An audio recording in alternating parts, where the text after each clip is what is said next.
আসসালামু আলাইকুম। আপনাদের সবাইকে হাফ মিনিট রেসিপির পক্ষ থেকে শুভেচ্ছা অভিনন্দনা। আজ 16ই আগস্ট 2026 রোজ রবিবার।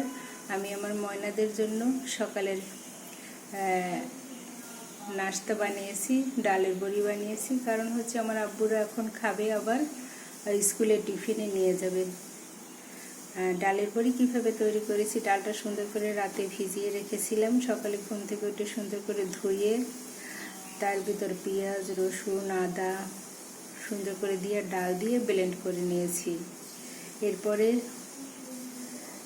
হলুদের গুঁড়ো, মরিচের গুঁড়ো, জিরার গুঁড়ো, ধনিয়ার গুঁড়ো, লবণ দিয়ে আর পেঁয়াজ দিয়ে সুন্দর করে মেখে নিয়েছি।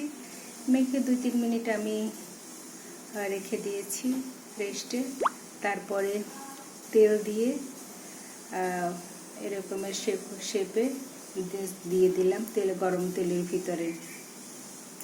আর এই বড়িটা খেতে ভীষণ ভীষণ ভালো লাগে। আর একটা কথা, এই বাইন্ডিংয়ের জন্য আমি একটু আটা ইউজ করেছি, কারণ আটা দিলে বাইন্ডিংটা খুব সুন্দর হয় এবং মুচমুচে হয়। যেহেতু আমার ঘরে বেসন নেই, আমার হাতের কাছে যা থাকে তাই দিয়ে আমি তৈরি করি, যার কারণে আমার মনেরা সব খায়। আর একটা কাঁচামরিচ দিয়েছিলাম ফ্লেভারের ভিতরে, এখন ফ্লেভারের জন্য এখন আমি এটা উল্টে দেবো। দেখুন কি সুন্দর একদম টাটকা হয়েছে। আমার ময়নারা খাবে মুচমুচ করে, আমি সেইটা দেখবো প্রাণ ভরে। আমার বাবলু সোনাকে খুব মিস করি। আমার বাবলু সোনা থাকলে তো খেত, তো সে বলবে থাক আমার জন্য না করো, আমার তোমার আব্বুদের জন্য করো। এই পাশেগুলো অতটা মুচমুচে হয়নি, কারণ হচ্ছে পাশে আমি আবার তেল মোটামুটি ভালোই দিয়েছিলাম, যার কারণ হচ্ছে মসুরি ডালে প্রচুর পরিমাণে তেল নেয়।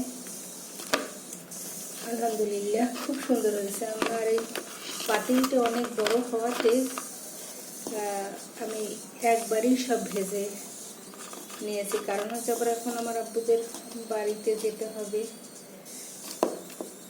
অর্ডার খালামণি, কালকে 10টার মধ্যে এসো খালামণি।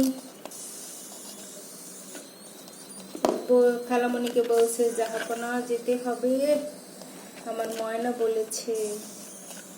তো ইনশাল্লাহ আমার ময়নারা খাবে, কারণ তারা ডাল খেতে চায় না, কত কিছু খায় না, যার কারণে আমি চেষ্টা করি ময়নাদের একটু যাতে পুষ্টিটা ভালো হয়, শরীর স্বাস্থ্য যাতে ভালো হয়, স্কুলে যাবে। যদিও তারা এতটা ভাজা পোড়া দেওয়া উচিত না, তবুও দিচ্ছি, কারণ বাহিরের খাবারের চেয়ে তো এটা অনেক ভালো এবং পুষ্টিকর। এতে এতে ডাল আছে, আটা আছে, তাহলে আমার আর আটা দিয়ে কোনো কিছু তৈরি করা লাগলো না। এখন আবার একটু তেল দিয়ে তারপর সুন্দর করে ভাজি করে নিতে হবে। দেখুন কত সুন্দর হচ্ছে এবং মুখরোচক খাবার।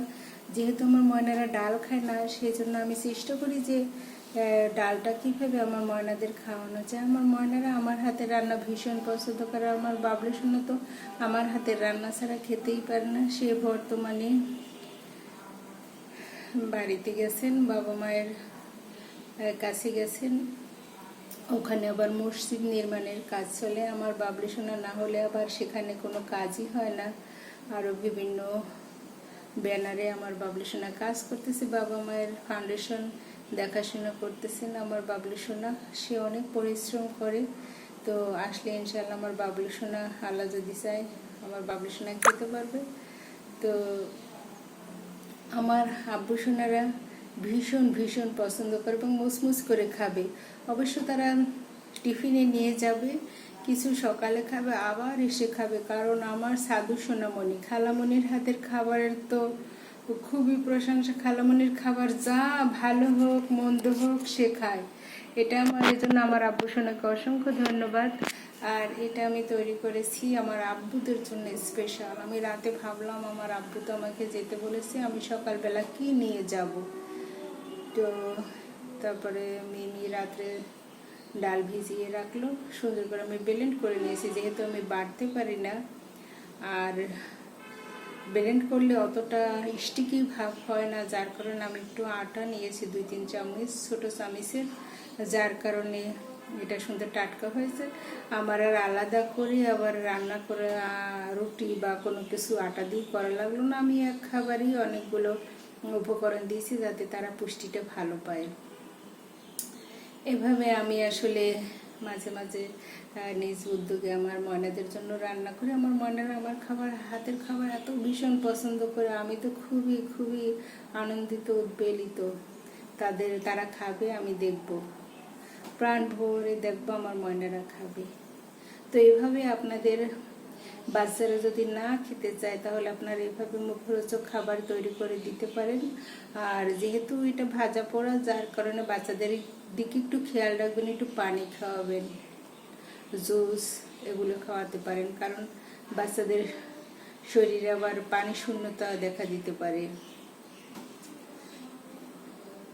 আর আমার ময়না পাখি স্কুলে যাবে, ভাজা পোড়া নেবে না, এটা তো আর হয় না। আমার সাধু সোনার কাছে আবার ভাজা পোড়া ভীষণ ভীষণ ভালো লাগে। সে তো খালামণির হাতে রান্না খেতে পছন্দ করে, তারপরে যদি হয় ভাজা পোড়া, আর তো কোনো কথাই নেই।